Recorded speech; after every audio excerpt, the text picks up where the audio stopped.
ඔන්න අපි අද යන්න ලෑස්ති වෙන්නේ රසවත් දවසක් ගත කරලා එන්න. අපේ දවස අද රසවත් වෙන්නේ මිදිවත්තකින්. ඉතින් ඔයාලත් මේ රසවත් දවස විඳින්න අපිත් එක්ක එන්න. අපි කුරොයිසෝ වලින් හයිවේ එකට ඇතුල් වුණා.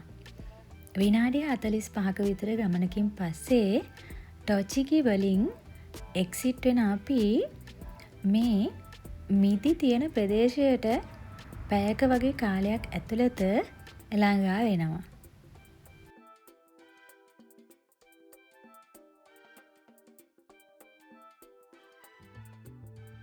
ඔයාලට පේනවා ඇති මේ මාර්ගය දෙපැත්තෙන්ම දිගටම මිදි වගාවන් පිහිටලා තියෙනවා.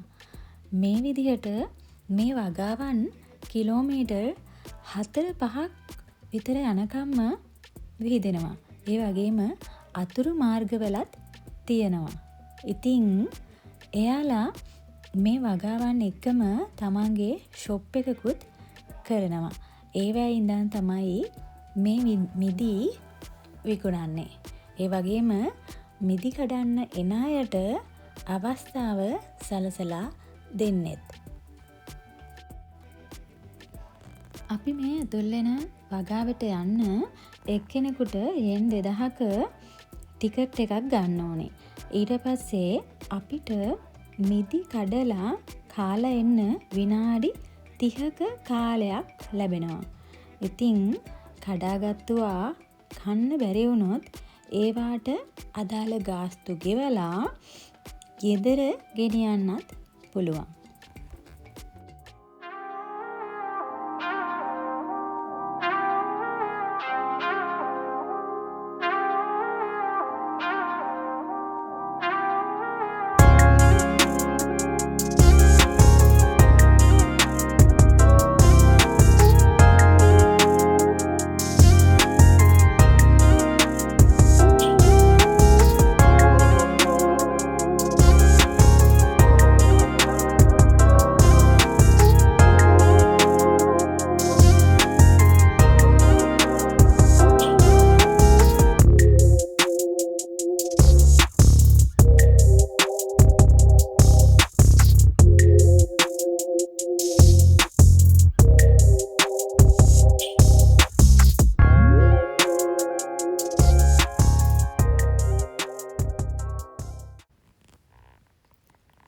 මෙතන ප්‍රධාන වශයෙන් මිදි වර්ග දෙකක් වගේ තමයි තියෙන්නේ. අපි වැඩියෙන්ම කැමති කොළපාට මිදි එක මෙතන තිබුණේ නැහැ. ඉතින් අපි හැමෝටම මිදි ඉති 8ක් වගේ වෙන්න කපාගත්තා. ඒවා හොදගෙන මේ මිදි යාය යටින් අපිට ඇරේන්ජ් කරලා දුන්න ටේබල් එකට ඇවිල්ලා තමයි ඒවයේ රස බලන්න පටන් ගත්තේ. ඉතින් ඒක වෙනමම අත්දැකීමක්. මිදි යායක් යට ඉඳන් මිදිවල රස බලන එක අපිට අලුත්ම අත්දැකීමක්.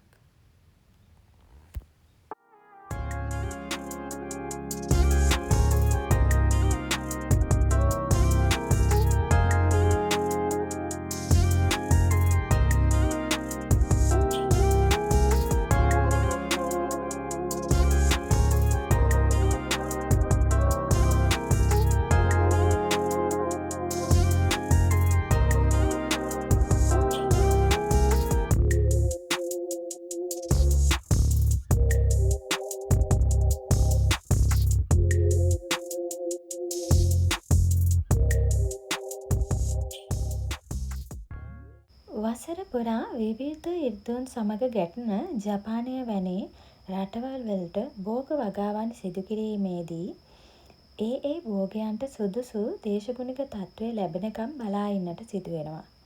ඉතින් ඒ අනුව ජපානයේ මිදි වගාව සිදු කරලා ඉන් අස්වැන්න ලබන කාලය වන්නේ සාමාන්‍යයෙන් ජූලි අග ඉඳන් ඔක්තෝබර් අවසානය දක්වායි. ඇපල් ඵලදාව සැප්තැම්බර් අග ඉඳන් දෙසැම්බර් මැද දක්වා දිවෙනවා. ඒ වගේම ස්ට්‍රෝබෙරි අස්වැන්න ජනවාරි ඉඳන් මැයි මුල දක්වා වගේ පවතිනවා.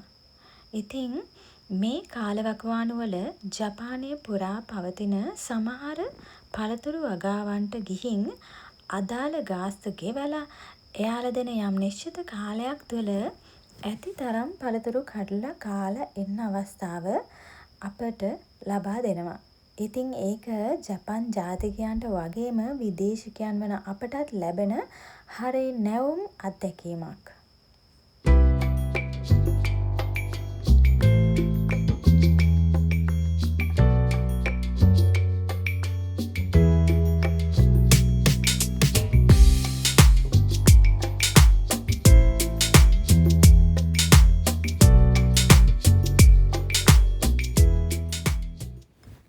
ඉතින් දැන් මේ ඇවිල්ලා ඉන්නේ මිදි ටික ගෙදරත් අරයි යන්න බලන්න. ආයි මීට නම් ඉතින් එක තැනකට ඉන්න වෙලා ඉන්න පුළුවනයි. ඉතින් එයාට ඕනේ වුණා පොඩ්ඩක් එළිය ඇවිදින්න. ඇත්තටම හවස් වෙලා අවට හරිම ලස්සනයි. මිදි ආයවල් වටේටම. අපි ඉතින් ඒ ලස්සන බලන්නත් එක්ක මෙතෙන්ට ඇවිදගෙන ආවා.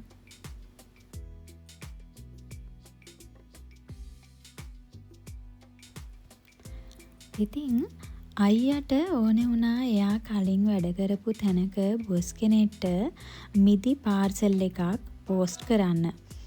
මේ ෂොප් එකෙන් අපිට පුළුවන් මිදි ඒ අදාළ ප්‍රමාණයකට අරගෙන බොක්ස් එකකින් අදාළ ලිපිනය සහ තොරතුරු ලබා දුන්නට පස්සේ ගාස්තු ගෙවලා එයාලගෙන්ම පෝස්ට් කරන්න.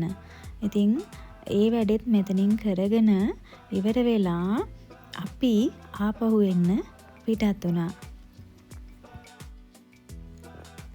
ඉතින් මේ රසබර දවසට සමු දෙන ගමන් ඔයාලගෙනුත් සමු ගන්නවා. ආයෙමත් ලස්සන රසබර දවසකින් හමු වෙනකන් ඔයාලා හැමෝටම සුබ දවසක් වේවා.